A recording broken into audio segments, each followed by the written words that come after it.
आप लोगों का स्वागत है बायोलॉजी विद दिवाकर सर की क्लास में।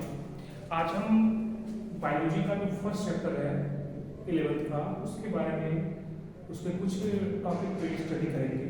तो सबसे पहले हम यहाँ देखते हैं बायोलॉजी। ये आपका सब्जेक्ट है इंटरमीडिएट में जब आप आते हो या +2 में आप आते हो तो यहाँ पे एक मेन सब्जेक्ट के रूप में होता है जिसको हम बायोलॉजी बोलते हैं। अब बायोलॉजी फर्स्ट ईयर में या +1 में पहला चैप्टर है जीव जगत जिसको हम लिविंग वर्ल्ड बोलते हैं। तो सबसे पहले हम ये जानते हैं कि जीव विज्ञान है क्या, इसकी परिभाषा क्या है, इसको दिया किसने था और इसका शाब्दिक अर्थ क्या होता है। तो विज्ञान की वह शाखा जिसके अंतर्गत जीवों का अध्ययन किया जाता है उसे बायोलॉजी कहते हैं। मतलब यह स्पष्ट है, जिसमें जीवों का अध्ययन किया जाएगा उसे हम क्या कहेंगे, बायोलॉजी कहेंगे। जीवों में एक शब्द हम और जोड़ सकते हैं जिसमें सजीवों का अध्ययन किया जाता है, उसे हम क्या कहते हैं, बायोलॉजी कहते हैं। बायोलॉजी शब्द लैमार्क तथा ट्रेविलियनस ने 1802 में दिया था। मतलब ये जो शब्द बायोलॉजी का है ना, वो 1802 में लैमार्क और ट्रेविलियनस ने दिया था। अब ये बायोलॉजी शब्द किस भाषा से लिया गया है, जो हम बायोलॉजी पढ़ रहे हैं वो किस भाषा से लिया गया है? तो बायोलॉजी शब्द ग्रीक भाषा के बायोस प्लस लॉगस से लिया गया है, जिसका शाब्दिक अर्थ होता है, बायोस का अर्थ होता है जीवित पदार्थ या लाइफ या जीवित या जीवन, और लॉगस का मतलब होता है अध्ययन करना या स्टडी होता है। तो इसका मतलब विज्ञान की वह शाखा जिसके अंतर्गत हम जीवित पदार्थों का या जीवित जीवों का या जीवन का अध्ययन करते हैं उसे हम क्या कहते हैं, बायोलॉजी कहते हैं। बायोलॉजी को हम जीवन विज्ञान भी कह सकते हैं, लाइफ साइंस भी कह सकते हैं। ठीक है। अब जीव विज्ञान के दो मेन ब्रांचेस हैं, दो मेन शाखाएं हैं। एक तो जूलॉजी है, दूसरा क्या है, बॉटनी। जूलॉजी को हम क्या कहते हैं, जंतु विज्ञान कहते हैं, और बॉटनी को हम क्या कहते हैं, वनस्पति विज्ञान। जंतु विज्ञान क्या है, विज्ञान की वह शाखा जिसके अंतर्गत हम जंतुओं का अध्ययन यानी प्राणियों का अध्ययन करते हैं उसे हम क्या कहते हैं, जंतु विज्ञान। जैसे प्राणी में कौन आएगा, आपका प्राणी छोटे से जीव से लेकर के विशाल वेद तक आएगा, उसका अध्ययन हम करेंगे, उसे हम जंतु विज्ञान कहेंगे। जंतु विज्ञान के अंतर्गत मछली है, मेढक है, सांप है, इन सब का अध्ययन करेंगे। इसके अलावा कुछ ऐसे भी जीव हैं जो अकशेरुकी रीढ़ की हड्डी नहीं है, केचुआ है, एस्केरिस है, टेपवर्म है, और नीचे आएंगे तो आप स्पंज है, हाइड्रा है, और ये सब मतलब इसके अलावा बहुत सारे एग्जाम्पल हैं। बट आप ये जानो कि जंतुओं का जिस ब्रांच में अध्ययन करते हैं उसे हम जूलॉजी कहते हैं, और इसके जो जनक हैं जूलॉजी के वो अरस्तु है, एरिस्टोटल है, उनको हम क्या कहते हैं, फादर ऑफ जूलॉजी कहते हैं। और फादर ऑफ बायोलॉजी के जो जनक हैं वो भी अरस्तु है, एरिस्टोटल है। अब यहाँ पे दूसरा ब्रांच है बॉटनी, बहुत ही महत्वपूर्ण ब्रांच है जिसमें पेड़ पौधों का अध्ययन किया जाता है, उसे हम क्या कहते हैं, बॉटनी। और इसके जो जनक हैं, जो फादर ऑफ बॉटनी है वो थियोफिस्टस हैं। और बॉटनी अपने आप में बहुत महत्वपूर्ण सब्जेक्ट है और इसकी बहुत बड़ी ब्रांचेस हैं, और पेड़ पौधों का जो हम अध्ययन करते हैं वो हम किसके अंतर्गत करते हैं, बॉटनी के अंतर्गत, जिसको हम वनस्पति विज्ञान कहते हैं। ठीक है। अब आइए एक बार नजर डाल लेते हैं सजीवों की विशेषताओं के ऊपर कि हम सजीव किसको कहेंगे। मैं बार बार यहाँ कह रहा हूँ जीव या सजीव है क्या विशेषता है। तो सजीवों की जो विशेषताएं होती हैं, यहाँ पर कुछ प्रमुख विशेषताएं दी गई है, इस पर हम डिस्कस करेंगे, इस पर अध्ययन करेंगे। पहला है जीव द्रव्य, दूसरा है उपापचय, तीसरा है कोशिका संरचना, चौथा क्या है, पोषण, पांचवा है श्वसन, छठवां है प्रजनन, सातवां है वृद्धि, आठवां है गति, नौवां है उत्सर्जन, 10वां है अनुकूलनता। मतलब ये जो टॉपिक हैं ये आपको बताएंगे कि कैसे हम सजीव को डिफाइन करें। जीव द्रव्य का मतलब क्या होता है, प्रोटोप्लाज्म। प्रोटोप्लाज्म को हक्सले ने कहा है कि जीवन की भौतिक आधार है, फिजिकल बेसिस है लाइफ की जीव द्रव्य। जीव द्रव्य का होना एक बहुत बड़ा डेफिनेशन बताता है सजीव का। उपापचय, उपापचय का मतलब होता है कि कहीं पे कोशिका के अंदर या कोशिका में दो तरह की क्रियाएं होती हैं, एक बनने वाली क्रिया है और एक टूटने वाली। जैसे प्रकाश संश्लेषण बनने वाली क्रिया है, ठीक है, और श्वसन टूटने वाली क्रिया है। तो ये जो दोनों क्रियाएं हैं, ये जो दोनों रिएक्शंस हैं वो किसमें आते हैं, उपापचय में आते हैं। इसके अलावा कोशिका संरचना, कोशिका संरचना मतलब सेल का स्ट्रक्चर। सेल का स्ट्रक्चर कई तरह से हो सकता है, जैसे कोशिका में सेल वॉल का पाया जाना, कोशिका में सेल वॉल का ना पाया जाना। तो ये इस आधार पे हम कोशिका को डिफाइन कर सकते हैं।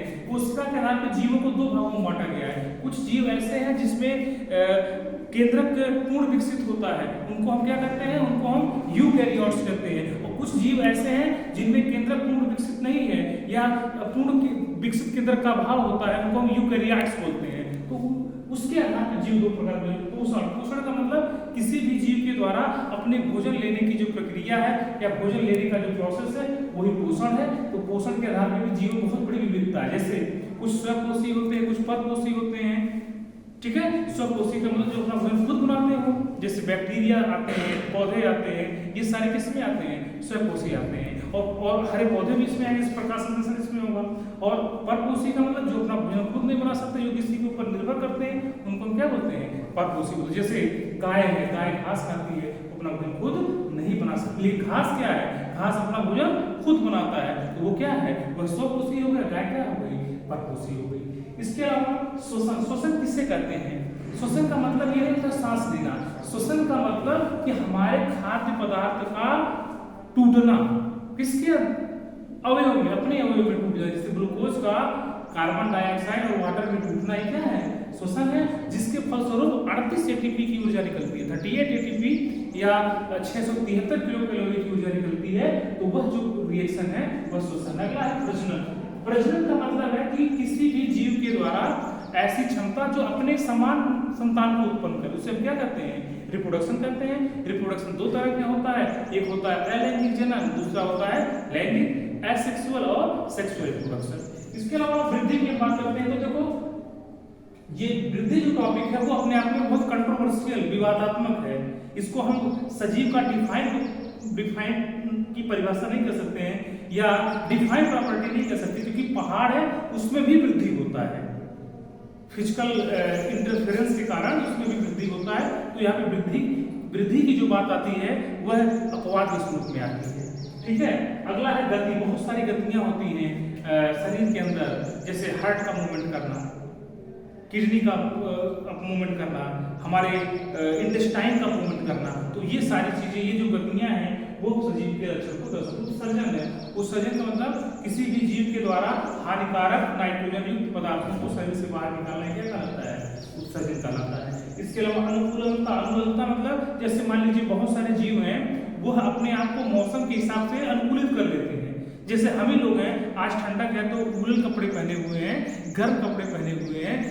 उसी तरह से ज्यादा ठंडक होने पे जितने भी रेप्टाइल्स हैं या जितने भी उभयचर हैं वो क्या करते हैं, अपने आप को जमीन के अंदर चले जाते हैं और इस प्रक्रिया को हिबरनेशन करते हैं, शीत प्रवासन करते हैं। जैसे मेढक है, छिपकली है, सांप है, ये सब क्या होते हैं, ठंडक में छिप जाते हैं या अपने आप को जमीन में समेट लेते हैं। तो ये जो अनुकूलता है ये सबसे महत्वपूर्ण लक्षण है किसकी, सजीव की। जैसे ऊंट है, ऊंट को रेगिस्तान का जहाज बोलते हैं। तो उसको जहाज क्यों बोलते हैं, क्योंकि वो क्या है, इतनी गर्मी में और इतना गर्म बालू होता है तो भी उसमें चल जाता है। कैसे चला जाता है, उसके पैर में कुछ विशेष संरचना होती है, उसका पैर गद्दीदार होता है और वो क्या करता है, अपने शरीर से पानी का लॉस नहीं करता है। दूसरा एग्जाम्पल है नाखुनी है, कैक्टस है। कैक्टस में भी मॉडिफिकेशन होता है, बहुत परिवर्तन होता है। उसकी जो पत्तियां होती है स्पाइंस में, कांटे में परिवर्तित हो जाती है और जो तना होता है वो मांसन होता है, वो प्रकाश संश्लेषण करने का काम करता है। तो इस तरह से हम ये कह सकते हैं कि यह बहुत ही महत्वपूर्ण लक्षण है या बहुत ही महत्वपूर्ण विशेषता है सजीव। यहाँ प्रजनन की बात कर लेते हैं। प्रजनन भी एक कंट्रोवर्शियल टॉपिक है। बहुत से ऐसे सजीव हैं जो प्रजनन नहीं करते हैं, जैसे खच्चर है, खच्चर रिप्रोडक्शन नहीं करता है, ठीक है। और मानव में जो किन्नर होते हैं ये भी रिप्रोडक्शन नहीं करते हैं। तो हम इसको डिफाइन प्रॉपर्टी नहीं कर सकते, डिफाइनिंग प्रोसेस नहीं कर सकते कि यह निश्चित तौर पर डिफाइन ही करेगा सजीव को, ठीक है। तो इस अंक में हमने देखा कि सजीव है क्या, इनकी विशेषता क्या है, बायोलॉजी क्या है और बायोलॉजी ब्रांचेस क्या है और जीव विज्ञान किस भाषा से मिलकर बना हुआ है। कुछ नीट के प्रश्न हम आपको बता देते हैं। जैसे इससे पूछा जा सकता है कि सजीव की कौन सी ऐसी विशेषता है जो अपवाद के रूप में है, ये पूछा गया है नीट में। इसके अलावा अनुकूलता से प्रश्न पूछा गया है, हाइड्रोफाइट्स क्या होते हैं, मीजोफाइट्स क्या होते हैं और हिबरनेशन क्या है, होम्योस्टैटिस क्या है, ये सारे प्रश्न पूछे जा सकते हैं। तो अगर आपको हमारा चैनल अच्छा लगे और आप कुछ सीख रहे हो तो इसको लाइक, सब्सक्राइब और शेयर करिए। Thank you.